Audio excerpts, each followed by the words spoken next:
প্রিয় পর্যটক, আমরা দেখাচ্ছি রাজধানী ঢাকার ভাটারার পাশে মাদানী এভিনিউতে মুস্তফা আল মসজিদ। আপনারা দেখতে পাচ্ছেন মুস্তফা আল মসজিদটি দৃষ্টিনন্দন একটি মসজিদ। এই মসজিদটি 2024 সালে হচ্ছে আনুষ্ঠানিক কার্যক্রম শুরু করে। আজকে 8ই নভেম্বর 2024।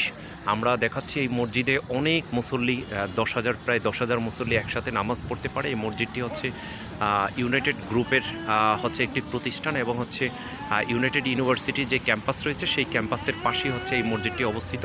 আমরা দেখাচ্ছি আপনাদেরকে ইউনাইটেড যে ইন্টারন্যাশনাল ইউনিভার্সিটি, সেই দৃষ্টিনন্দন ইউনিভার্সিটিটি দেখা যাচ্ছে এবং এই ইউনিভার্সিটির বিশাল বড় একটি মাঠ রয়েছে এবং হচ্ছে এইখানে অনেক সুন্দর প্রাকৃতিক পরিবেশ রয়েছে। এটি হচ্ছে পুরান নতুন ঢাকার একটি ভার্সন। এখানে প্রতিদিন হচ্ছে অনেক লোক বিভিন্ন জায়গা থেকে মসজিদটি দেখতে আসে এবং বিশেষ করে শুক্রবারে এখানে গাড়ি নিয়ে হচ্ছে বিভিন্ন মানুষ ঢাকার বিভিন্ন প্রান্ত থেকে নামাজ পড়তে